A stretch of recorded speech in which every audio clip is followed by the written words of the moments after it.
कल्याणी नगर के एरिया के लोगों में इस समय बहुत ज़्यादा गुस्सा है क्योंकि उनके सामने एक 17 साल के माइनर लड़के ने अपने पिता की लग्जरी कार को 2 लोगों पर चढ़ा दिया और उन 2 लोगों की ऑन द स्पॉट मौत हो गई।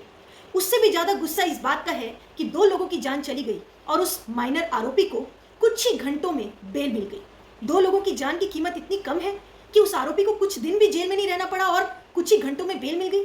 और मालूम है उसको बेल की कंडीशंस में क्या कहा गया है? बेल देते हुए पुणे की कोर्ट ने कहा कि आपको एक निबंध लिखना है एक्सीडेंट के ऊपर और रोड सेफ्टी के ऊपर अवेयरनेस फैलानी है और 15 दिन के लिए ट्रैफिक पुलिस के साथ आपको काम करना है।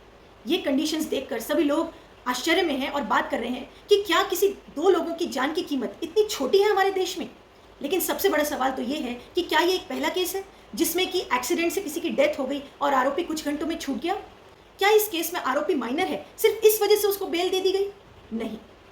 इस तरह के केसेस में जनरली जो सेक्शंस लगते हैं वो अनफॉर्चुनेटली आईपीसी के सेक्शंस ऐसे हैं जो कि सारे बेलेबल हैं। जनरली एक्सीडेंट के केसेस में कौन से सेक्शन अप्लाई होते हैं? वो है नंबर 1 सेक्शन 279।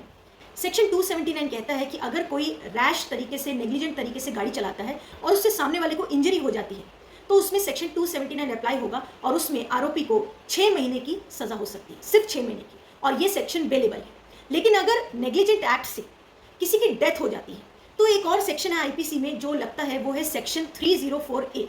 ये सेक्शन कहता है कि अगर किसी की नेग्लिजेंट एक्ट की वजह से सामने वाले की डेथ हो गई, यानी नेग्लिजेंस की वजह से अगर डेथ हुई है तो उसमें ये सेक्शन अप्लाई होगा और इस सेक्शन में भी सजा है सिर्फ 2 साल और ये सेक्शन भी बेलेबल है।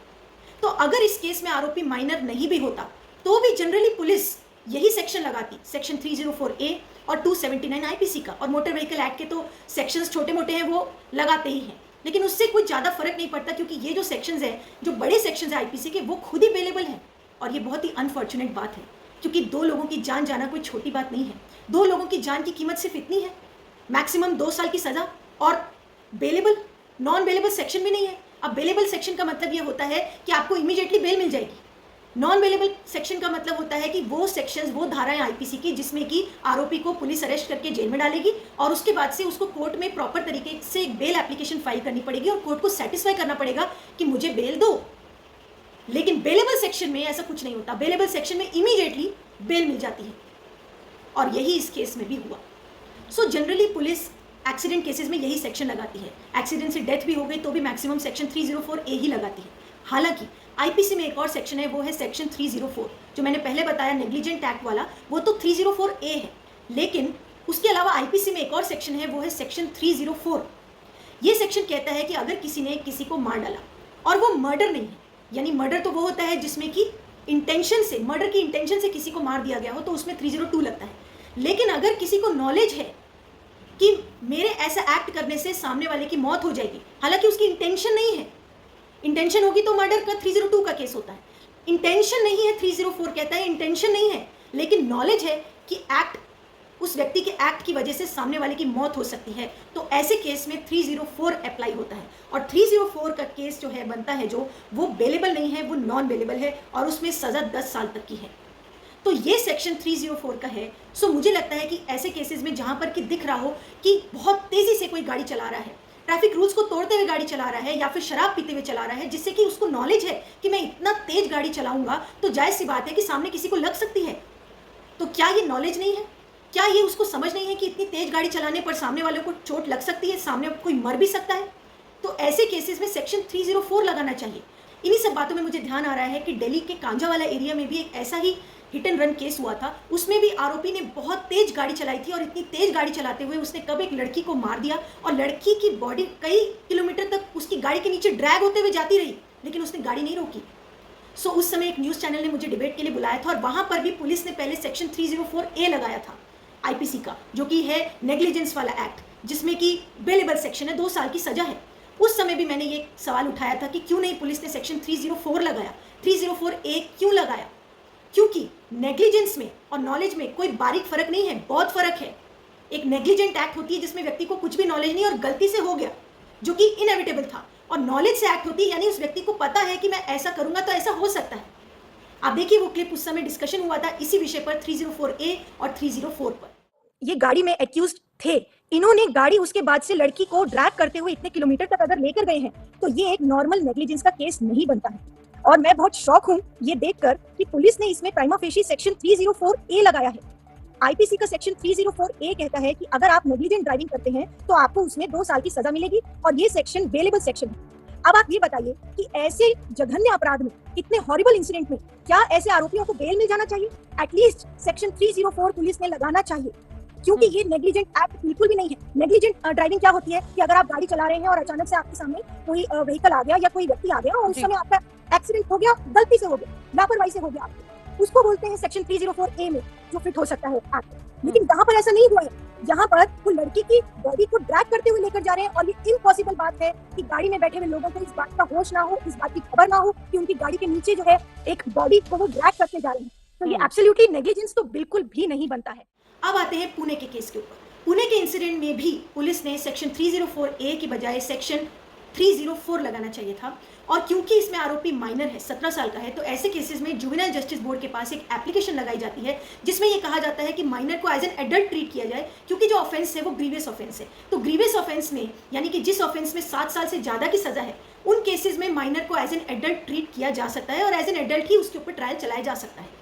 तो ये तभी हो सकता था जब पुलिस पहले सेक्शन 304 लगाती जिसकी सज़ा 10 साल तक की है, और उसके बाद से जुवेनाइल जस्टिस बोर्ड में एप्लीकेशन लगाती कि इस माइनर को एज एन एडल्ट ट्रीट किया जाए, क्योंकि इसमें 10 साल तक की सजा है। हालांकि इसमें भी एक प्रॉब्लम है, कानून में कहीं ना कहीं कुछ ना कुछ प्रॉब्लम आई जाती है, जिस वजह से आरोपी को सही तरीके से सज़ा नहीं मिल पाती है और इसीलिए क्राइम्स रुकते नहीं हैं।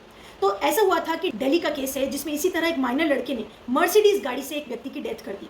हालांकि उसमें पुलिस ने सेक्शन 304 लगाया था, लेकिन क्योंकि वो माइनर था तो अब उसको माइनर को एज एन एडल्ट ट्रीट करने के लिए जब एप्लीकेशन फाइल हुई थी तो जुवेनाइल जस्टिस बोर्ड ने तो एक्सेप्ट कर लिया था कि एज एन एडल्ट इसको ट्रीट किया जाए। लेकिन जब मैटर ऑनरेबल सुप्रीम कोर्ट तक आया था तो ऑनरेबल सुप्रीम कोर्ट ने कहा कि माइनर को एडल्ट तभी ट्रीट किया जा सकता है जब कोई ग्रीवियस ऑफेंस हो, और क्योंकि ये जो सेक्शन 304 है वो ग्रीवियस ऑफेंस में नहीं आएगा। और ग्रीवियस ऑफेंस की परिभाषा यहाँ पर जुवेनाइल केस के लिए ये है कि जिसमें सज़ा 7 साल से ऊपर हो, यानी मिनिमम 7 साल हो। अब प्रॉब्लम ये हो गई कि सेक्शन 304 में मिनिमम सज़ा नहीं दी हुई, अप टू 10 ईयर्स लिखा हुआ है, यानी सज़ा 10 साल तक हो सकती है, मिनिमम सेंटेंस दिया ही नहीं है। इस वजह से ऑनरेबल सुप्रीम कोर्ट ने कहा कि हालांकि ये केस सीरियस है लेकिन ग्रीवियस नहीं है, इस वजह से उस माइनर को एज एन एडल्ट ट्रीट करने का ऑर्डर नहीं हो पाया।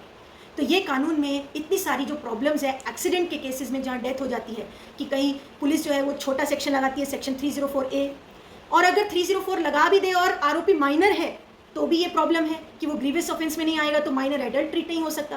तो ये पुणे के इंसिडेंट में अगर पुलिस सेक्शन 304 लगा भी देती तो ये सुप्रीम कोर्ट का जो केस है ये बता के आरोपी को वकील बचा लेता।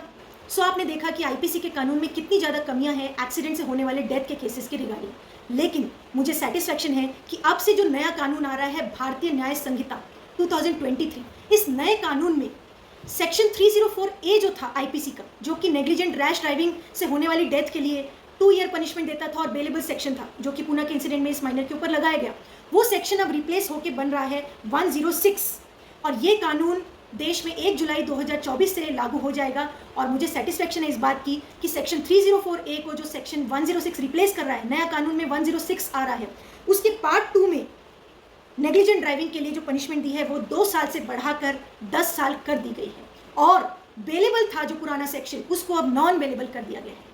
लेकिन एक प्रॉब्लम फिर से आएगी जो है माइनर के केस के लिए।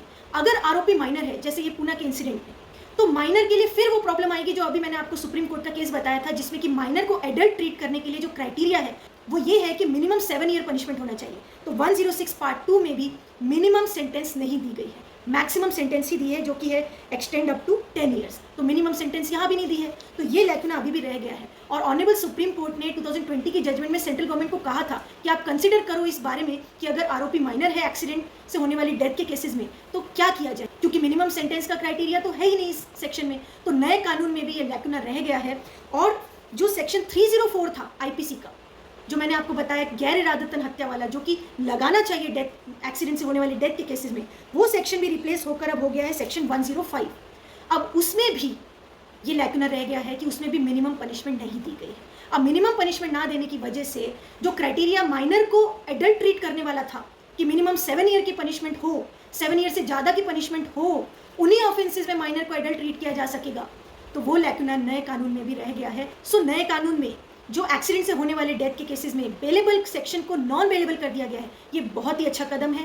लेकिन जो माइनर ऑफेंडर्स के लिए अभी भी लैकुना छूट गया है वो जल्दी ही फिलअप हो, इसी आशा के साथ हम वीडियो को समाप्त करते हैं, क्योंकि माइनर ऑफेंडर्स आजकल बहुत ज़्यादा बढ़ रहे हैं एक्सीडेंट से होने वाले डेथ के केसेस में, क्योंकि बच्चे अपने माँ बाप की गाड़ी उठा लेते हैं और तेज़ी से सड़क पर चलाते हैं, या तो शराब पीकर चलाते हैं या बिना शराब पिए भी स्टंटबाजी करने के लिए तेज़ी से गाड़ी चलाते हैं, और कितने एक्सीडेंट केसेस होते हैं। तो माइनर ऑफेंडर्स के लिए अगर ये लैकुना रह जाता है तो वो बहुत ही गलत होगा। इसीलिए हालांकि अच्छा हुआ कि कानून में बेलेबल से नॉन बेलेबल तो हो गया, लेकिन कहीं ना कहीं माइनर ऑफेंडर्स को यहाँ पर छूट मिल जाएगी, इसीलिए वो लैकुना जल्दी फिलअप हो, इस आशा के साथ हम वीडियो को यहाँ पर समाप्त करते हैं।